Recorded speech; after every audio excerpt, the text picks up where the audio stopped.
Buenas noches y bienvenidos a Sala de Prensa, un espacio para debatir, analizar y reflexionar sobre los temas coyunturales del país y del mundo. Lo que ha venido marcando la agenda durante esta semana es el empalme, claro, el que se espera antes del próximo 7 de agosto, cuando el gobierno entrante o el gobierno electo pues pase a la Casa de Nariño y empiece con sus funciones administrativas y ejecutivas durante 4 años, es decir, hasta el 2030.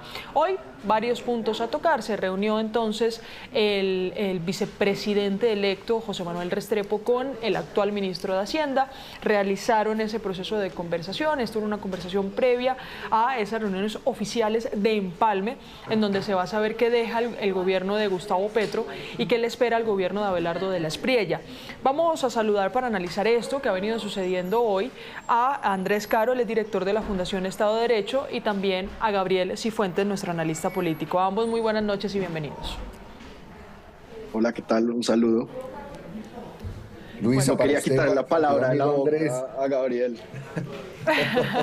No, aquí nos tienen que dar la palabra. Bueno, exactamente.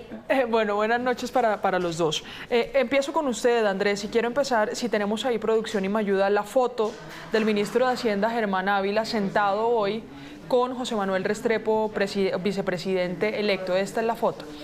Ambos tienen una agenda, documentos encima, conversaciones de las que ya había hablado José Manuel en nuestra emisión de Noticias Caracol de la mañana. A las 7 de la mañana se sentó con nosotros acá a hablar sobre esos temas principalmente económicos.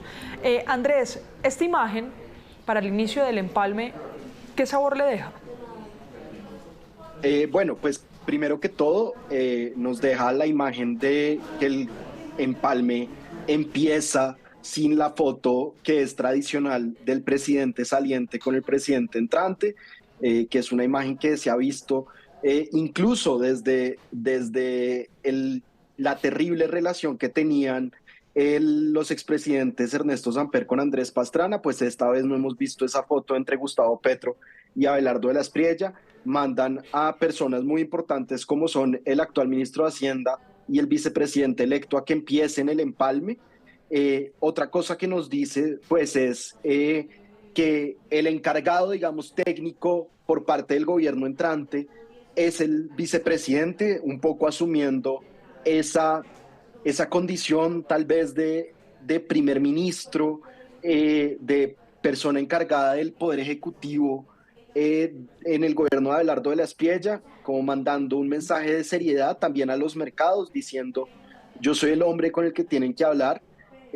También hemos visto pues que en los últimos días se siguen emitiendo TES, es decir, títulos de deuda pública a tasas altísimas. Entonces probablemente la conversación fue sobre eso. Una cosa que es importante decir, Luisa, y para concluir esta parte, pues es muy importante un ejercicio de empalme, porque si bien los gobiernos cambian, el Estado colombiano y las prestaciones y los servicios públicos que cumple el Estado colombiano pues no se pueden interrumpir. Entonces, por más de que se detesten, que se lleven muy mal, el Estado colombiano continúa, el Estado colombiano no cambia de un día para otro, a pesar de que el gobierno sí cambie. Y es muy importante que, a pesar de que se encuentre escándalos, corrupción, de que no se la lleven bien, pues el Estado tiene que seguir, y algún tipo de empalme y de buena relación tiene que haber entre un gobierno saliente y un gobierno entrante. Mire, Andrés, antes de darle paso a Gabriel, hablábamos de parte de la foto, de lo que muestra, la imagen política que muestra de algo que ha sido histórico en nuestro país, y son en nuestro país y en otros son los procesos de empalme. Pero antes de tomarse esta foto, el vicepresidente electo le dio una entrevista a nuestro director Juan Roberto Vargas y habló precisamente de lo que espera de este procedimiento previo al 7 de agosto. Escuchemos. Tenemos un par de ejemplos, doctor Restrepo, de esas preocupaciones que usted encontró. Mire, en ese empalme que creo que se llama Arca de Noé. El Arca de Noé, que como su nombre lo indica, se hizo antes de que llegara la tormenta. En este caso, la tormenta es el gobierno Petro que recibimos. Entonces tenemos que estar preparados para gobernar. Pero voy a poner un ejemplo, porque lo hemos dicho varias veces. Todo el tema de lo que ha sucedido en la modificación de los requisitos para los oficiales de protección de la Unidad Nacional de Protección, que se hicieron a última hora, y de ahí en adelante vienen contrataciones que se han estimado hasta en más de 6.000 personas. ¿Qué nos preocupa? ¿En cuánto tiempo? Ya, es que están contratando ya, a la carrera. O sea, a última hora. Claro, y esa es la preocupación que estamos viendo, que en el fondo son dos cosas. Uno, ¿por qué se simplifican? los requisitos. Me van a decir, porque estaba en el Plan Nacional de Desarrollo, pero ¿por qué a última hora? ¿Por qué nos tienen que dejar a nosotros eso? Simplificar requisitos es que piden menos requisitos. Menos requisitos. Y segundo, de ahí contratar 6.000 personas más a última hora. Otro ejemplo, abuso de nombramientos en provisionalidad. Entonces son más de 10 personas, pero detrás de eso hay otro tanto que se están empezando a contratar de funcionarios del gobierno actual que reemplazan a personal de carrera diplomática. Entre otras, además, con un agravante. Eso significa que van a estar atornillados por un periodo de tiempo, porque si el país le da el beneplácito, ya quedan por un periodo de tiempo. ¿Estamos hablando de qué tipo de cargos, doctor Restrepo? Pueden ser cónsules, podrían ser embajadores también. Entonces nos preocupa que eso se tome esa decisión. O le pongo otro ejemplo. Ministerio de Defensa, 8 a 13 billones de pesos en compras de equipamiento militar a última hora. ¿Cómo qué tipo de equipos? Temas de tecnología, drónica, etcétera. Puede ser que se necesiten, pero ¿por qué esperar? ¿Por qué no esperar a un siguiente gobierno para una dimensión de inversión de 13 billones de pesos? ¿Y esos contratos ya quedaron amarrados? Van a quedar amarrados. Entonces, lo que no queremos es que se tomen decisiones a última hora que terminen afectando el manejo de las finanzas públicas del país. Y así como ese, aparece el caso de Fiduprevisora, que 3 días antes de un proceso electoral hizo contratos o entregó recursos por 1.6 billones de pesos en temas de alimentación escolar, en temas agropecuarios, supuestamente con un vicepresidente que no estuvo de acuerdo con esa decisión. Sí, mire, Gabriel, escuchábamos ahí lo que decía antes de la foto el vicepresidente electo. Este ambiente como tan opuesto, como con tantas críticas, con decisiones que toma el gobierno saliente, ¿qué tanto puede empañar el proceso de empalme? Bueno, son varias cosas, Luisa, si usted me permite. Lo primero es que el proceso de empalme está reglado por ley. O sea, es decir, tiene que haber proceso de empalme porque un gobierno no le pertenece a quien gana el gobierno, la función pública le pertenece a los ciudadanos y es normal.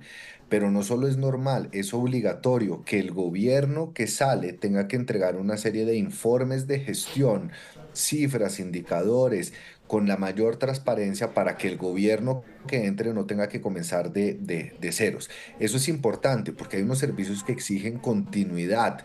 Lo segundo que hay que señalar es esto que plantea el vicepresidente es muy delicado y es muy delicado desde un punto de vista, si se quiere, legal, pero también desde un punto de vista ético. Si bien el gobierno del presidente Gustavo Petro va hasta el 6 de agosto, el 7 de agosto cuando se posesione el gobierno del presidente de la Espriella y tiene que seguir funcionando, es decir, no puede haber un bloqueo de los servicios, de las funciones de gobierno. Lo que sí ha pasado en los últimos años, en las últimas décadas, es que por un mero tema de protocolo, de respeto frente al gobierno entrante, se suspenden los procesos de contratación o los procesos de contratación van hasta el 7 de agosto. ¿Para qué? Para darle espacio, para darle ese margen de maniobra al nuevo gobierno entrante para que asuma desde el 7 de agosto los procesos contractuales y demás. Entonces yo sí creo que estas denuncias que está haciendo el vicepresidente electo Restrepo no solo dan cuenta de un afán, algo de mala fe del gobierno saliente, sino también de la ruptura de lo que ha sido una tradición republicana y que tiene todo el sentido, sobre todo cuando hay cambios de gobierno. Y por último, Luisa, frente a su pregunta, creo que es un empalme que si bien hay que celebrar esa foto entre el vice Restrepo y el ministro Ávila, sí ha sido un empalme quizás atípico en el sentido de que se ha visto empañado, se ha visto ensombrecido, se ha visto alterado justamente por las tensiones que existen entre el gobierno entrante y el gobierno saliente, y prueba de ello es lo que bien señalaba Andrés hace un momento, y es que por primera vez en las últimas décadas no hay una foto del presidente entrante y del presidente saliente, que es el que le da inicio oficialmente al proceso de empalme, que al margen de las diferencias políticas que podría haber entre un gobierno y el otro, manda un mensaje de estabilidad republicana. Claro. Mire, Andrés, usted ahorita decía, nos falta la foto de todos los expresidentes como dando el mando del gobierno nacional. ¿Cree usted que se vaya a dar antes del 7 de agosto? Porque pues todavía falta un mes. Luis, hay un momento en el que se tiene que dar también como parte de esta tradición, y es cuando el presidente saliente le pasa el collar de Gran Maestro de la Orden de la Cruz de Boyacá al presidente entrante. Vamos a ver si lo hace, o si simplemente le deja el collar en el escritorio, que también podría pasar. Pero ese suele ser el otro momento como muy protocolario en el que se encuentran los dos presidentes. Claro, pero que no se haya presentado hasta el momento también, porque le preguntaba ahorita a Gabriel sobre si se empaña o no el empalme, no porque no se vaya a hacer, se tiene que hacer, ustedes lo decían, es un ordenamiento también, sino, le pongo un ejemplo, para este gobierno hay algunas crisis confirmadas. La energética, que tiene que ver con el fenómeno del Niño, una parte de la salud, pero que dicen que no les corresponde a ellos o que no fue culpa de ellos, sino que esto ya venía y que se había anunciado. Pero para la otra parte, para la que entra, hay muchas otras crisis activas. La fiscal, la de salud, la energética, lo del tema de hidrocarburos. Es decir, va a ser muy difícil ese empalme porque mientras el gobierno saliente está en una posición, el gobierno entrante pues asegura que debe atender varias de las crisis que deja este gobierno. Y al no tomarse o al no tener esa imagen de los dos presidentes saludándose o en la casa de Nariño o presentes en un mismo espacio, pues complica muchísimo más el proceso de empalme. Así es. Normalmente la imagen a la que hacían referencia ustedes, Luisa y Gabriel, es una imagen parecida como a las de las carreras de relevos, en el que se le pasa el testigo de un presidente al siguiente, como diciendo, acá le entrego el gobierno, acá le entrego las llaves de la casa, en este estado usted la va a encontrar. Esto no lo vamos a ver de una manera, digamos, como decía Gabriel, en una gran representación de la virtud republicana, y no lo vamos a ver en gran medida porque las crisis que se vienen son públicas. El gobierno entrante tiene la teoría, que yo creo que es mayoritariamente correcta, de que son atribuibles al gobierno saliente. El gobierno saliente, al mismo tiempo, en cabeza del presidente, pues no ha reconocido del todo la legitimidad del gobierno entrante. Se ha hablado de desobediencia civil, de intervención extranjera en las elecciones, de fraude, todas estas mentiras que ha dicho el presidente de la República y que por ahora sigue repitiendo el senador Iván Cepeda. De manera que el gobierno entrante está entrando al empalme, como dicen en fútbol, con los taches. Y el gobierno saliente está entrando al empalme sin reconocer la legitimidad de su interlocutor, que es el gobierno de Abelardo de la Espriella. De manera que es una conversación imposible, o sea, no hay puntos de acuerdo para la conversación. Obviamente estarán preparando unos documentos, que es lo que la ley exige, seguramente en los que muestran la contratación, los problemas, las políticas, etcétera, etcétera. Pero realmente empalme, es decir, como sincronización entre un gobierno que entra y uno que sale para el sostenimiento de unas políticas públicas, pues no va a haber, porque además el gobierno de Abelardo de la Espriella se eligió diciendo que iba a echar para atrás todas, sino la gran mayoría de las políticas bandera de este gobierno. Claro. Gabriel, antes de pasar con usted también, por si quiere hablar sobre estos temas, si no hablamos de esto que anunció también el vicepresidente sobre procesos administrativos, porque le preguntamos por los legislativos y asegura que primero se tienen que tomar decisiones basado en esto que acaba de decir Andrés, y es que ellos no legitiman algunas de las decisiones del gobierno saliente, pues las van a corregir o las van a revertir a través de decretos. Escuchemos lo que dice. Tenemos una batería de más de 90 decretos para los primeros días. Sí. Es cómo empezar a prender motores, cómo empezar a tomar decisiones para prender los motores de la economía en hidrocarburos. Le voy a poner un ejemplo. Sí. Se firman nuevos contratos de exploración de gas y de petróleo desde el día 7 de agosto. Se permite la exploración no convencional. Fracking. Claro. Vamos a avanzar también en apoyar el sector minero, porque el sector minero es un sector de potencial muy importante en un escenario de transición energética. Y vamos a apoyar el sector de economías de servicios basados en conocimiento, volver a generar con la seguridad más turismo. Es decir, es aplicarle medidas a los distintos sectores para crecer. Y una gran ley o plan de destrave, de simplificación de trabas, trámites, normas que le hacen la vida imposible al empresario y al ciudadano. Gabriel, sobre estas primeras medidas, parece el vicepresidente tener un panorama amplio sobre por dónde empezar a acabar. Pues sí, y esto no debería sorprender a nadie, Luisa, porque pues este ha sido además, hay una coherencia entre lo que fue la campaña y lo que han sido las primeras declaraciones y los anuncios que ha hecho el vicepresidente, e incluso el presidente Abelardo de la Espriella.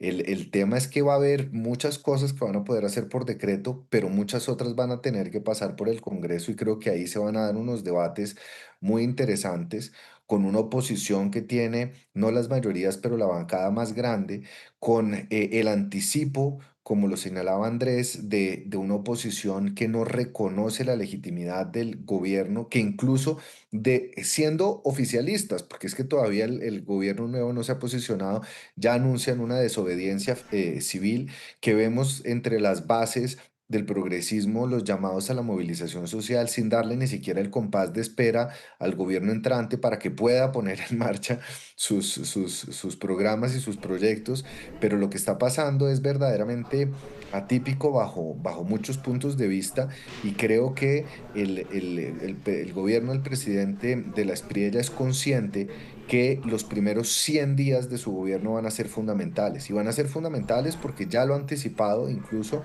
en las declaraciones que dio el pasado domingo, que reconocen que va a haber un problema energético que puede conducir a un apagón y ya se van a tomar medidas frente al pago de las deudas a las generadoras. Son conscientes de la crisis de la salud incubada por este gobierno, son conscientes de la crisis de seguridad, son conscientes de la crisis de deuda externa y de hecho muchas de las reuniones que se han tenido en este proceso de empalme, como se ha llamado anticorrupción, han sido con la banca multilateral, con organismos internacionales, justamente para ver cómo manejar un déficit fiscal que no tiene antecedentes en la historia de Colombia, pero yo quiero concluir anotando algo que me parece preocupante y que ojalá no pase.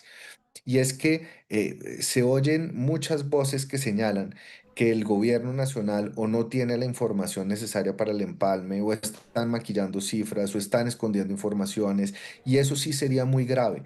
Sería muy grave al margen de las diferencias políticas que se puedan tener entre un presidente y el otro. Es muy grave porque aquí se está rompiendo uno de los espinazos de estos procesos, que es el principio de la transparencia. Y yo creo que sí debe haber mucho temor del gobierno saliente, sobre todo frente al anuncio de que este empalme no será un empalme común y corriente, sino que será un empalme que buscará también, a través de mecanismos forenses, presentarle al país el estado en el cual encuentra el gobierno, porque anticipa que ese gobierno que va a comenzar, va a tener muchos problemas incubados durante la administración del presidente Gustavo Petro, y ya hemos sido testigos de los sendos escándalos de corrupción, de los nombramientos a destiempo, de la destinación de recursos, de la desviación de recursos. Entonces yo sí creo que debe haber un temor por Claro. parte del gobierno saliente que está llevando a que ese empalme quizás también no solo esté empañado por las diferencias políticas, sino que sea difícil para el gobierno entrante tener toda la información a su disposición.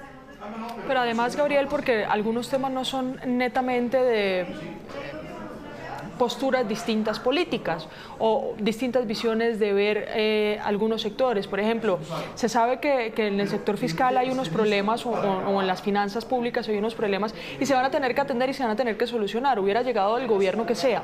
El tema de salud también se tenía que atender.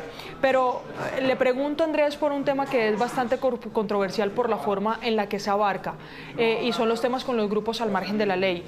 Aprovecho aquí también para traer a colación la decisión reciente del Consejo de Estado, que a través de una resolución pues suspende más bien la resolución para negociar con la segunda Marquetalia.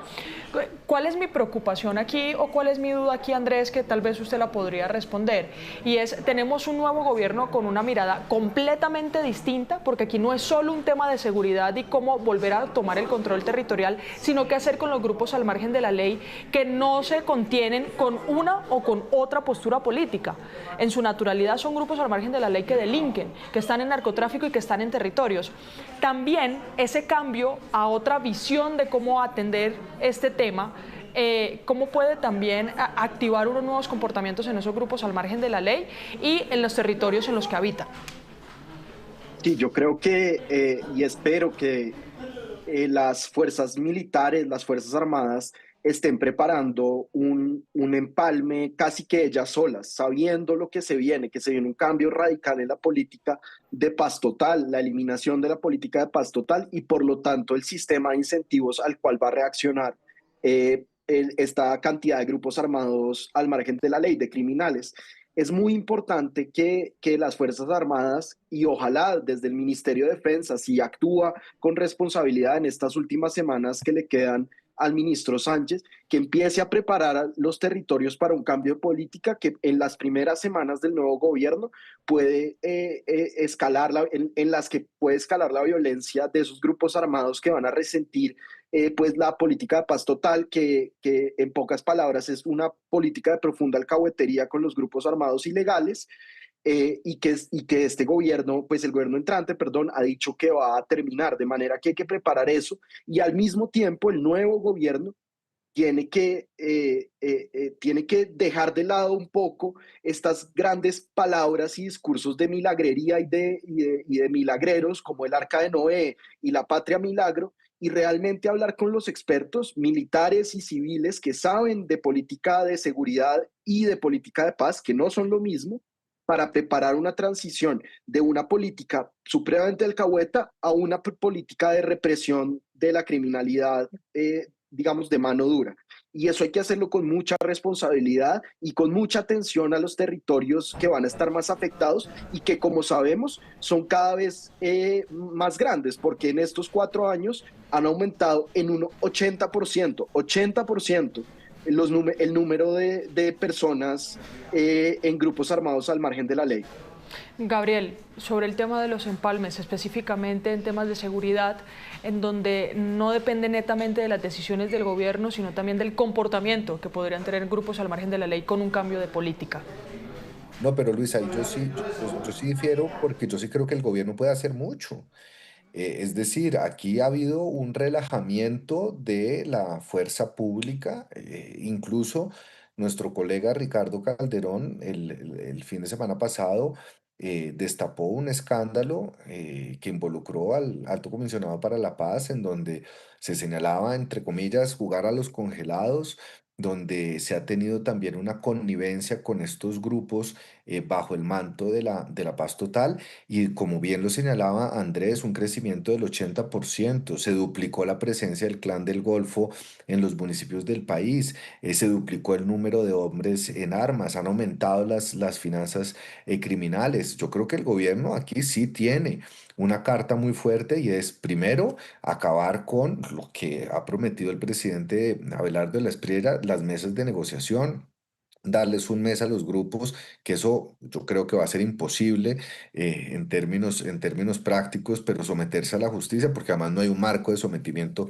un marco jurídico de sometimiento a la justicia, cosa que también tendrá que abordar el próximo gobierno, pero creo que esto no es simplemente un tema de discurso, sino también va a ser un reforzamiento de las fuerzas militares en términos presupuestales. Ya hoy se restablecieron o se anunció el restablecimiento de las relaciones con Israel, que es un socio en términos de inteligencia, de seguridad y de cooperación militar, así como con Estados Unidos.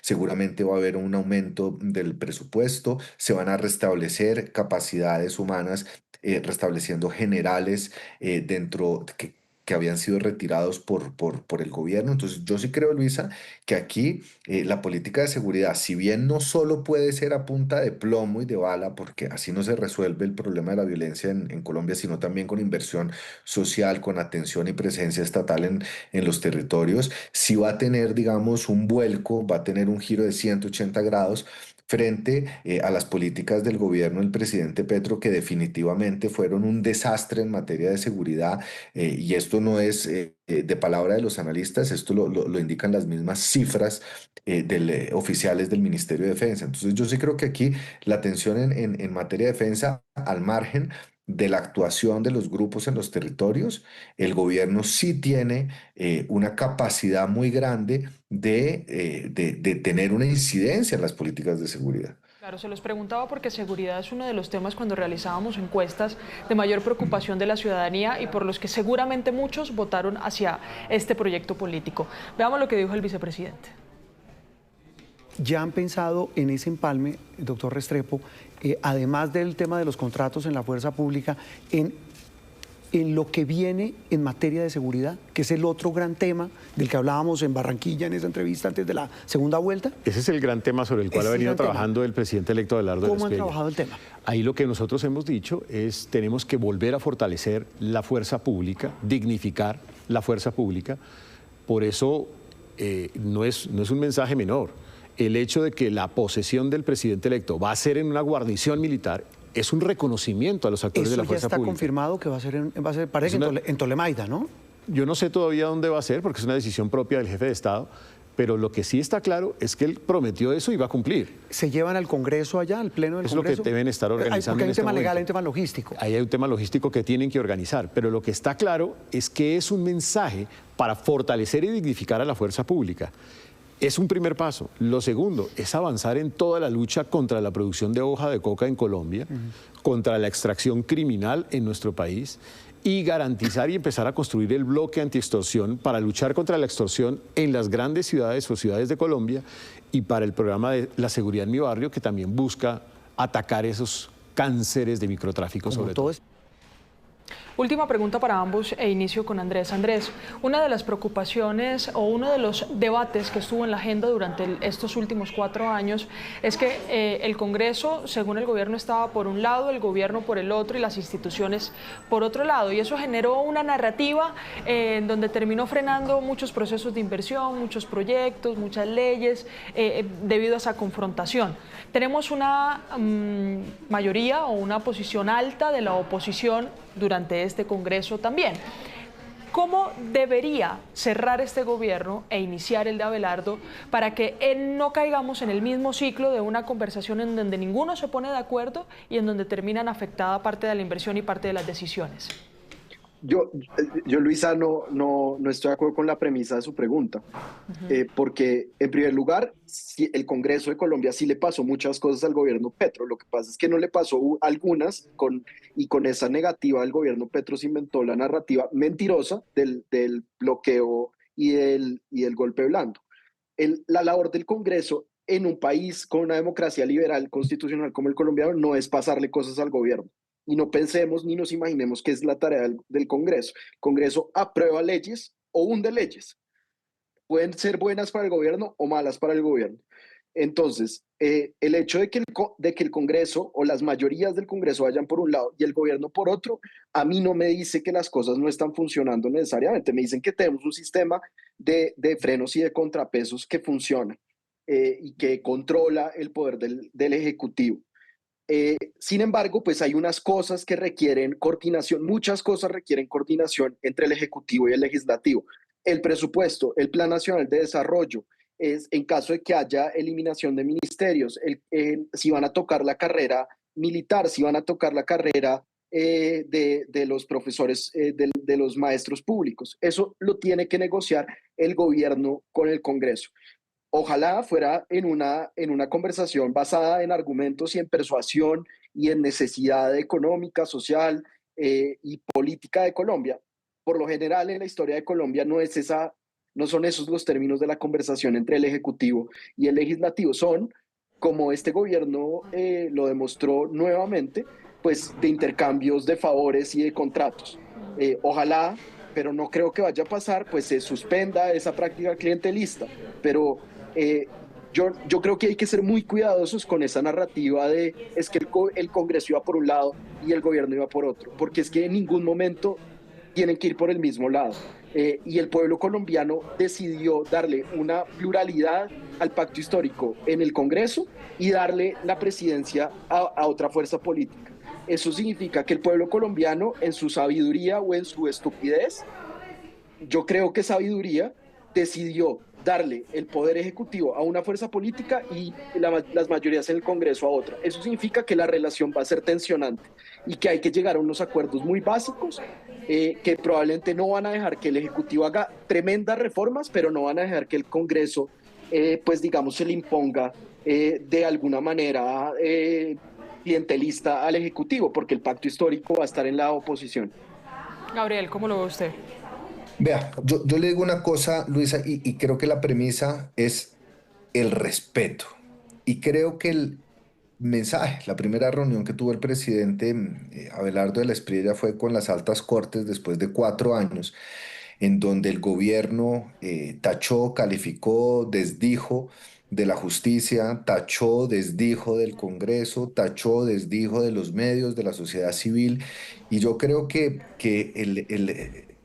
verdaderamente el gran reto va a ser respetar la independencia y la autonomía de los poderes públicos, salvaguardar los principios constitucionales que están consagrados en la Carta Política del 91 y muy a pesar de que en varios sectores y muchos analistas plantean esto como una situación apocalíptica y catastrófica, hay que dejar que el gobierno se asiente, pero los primeros mensajes, ojalá que no sean solo de retórica y de palabras, sino que verdaderamente se materialicen y que sean una realidad, pero los primeros mensajes que ha mandado el presidente son: con las Cortes vamos a respetar la independencia de los poderes, vamos a garantizar los derechos de la oposición, vamos a gobernar para todos. Y yo creo que esos son mensajes institucionales muy importantes que ojalá sean el mínimo común denominador y la hoja de ruta de este gobierno. Si eso se respeta, si eso se cumple, Luisa, yo creo que nosotros estaríamos en una situación como en cualquier democracia donde hay alternancia de poder, que es entre otras cosas sana, y donde las diferentes fuerzas y las diferentes entidades y los diferentes poderes ejercen el control, las salvaguardas y las barreras para evitar excesos y para evitar caer en situaciones de autoritarismo. Y creo que Andrés quería complementar algo. Creo que eso nos Si me falta deja tiempo, un segundito. pero dale, Bueno. dale, Andrés. No, un segundito. Yo estoy de acuerdo con lo que ha dicho Gabriel, 99%. El 1% con el que no estoy de acuerdo es que 2 días antes de la segunda vuelta, la campaña de Abelardo de la Espriella filtró una carta al Congreso, que era una carta extorsiva, de un tono muy violento contra el Congreso, que tenían que aprobar las reformas que la patria necesita y cosas, perdón, que no son, pues que a mí de pronto que soy un liberal muy godo, así eso suene como una contradicción, pues no me gustan y no me gusta cómo huelen. A Pero esas vamos a ver qué va a hacer. a esas narrativas y a esa postura era a las que se refería naturalmente mi pregunta. Pero bueno, eso es un tema del que tendremos más espacio para hablar y al que le tenemos que dar tiempo de que llegue el nuevo gobierno también y el nuevo Congreso. Gracias a ambos y feliz noche. Muchas gracias. Feliz noche. Chao. Chao. Muy bien, hasta aquí este capítulo de Sala de Prensa. Nos vemos a las 9 de la noche con Noticias Caracol en vivo y a las 11 con Última Edición.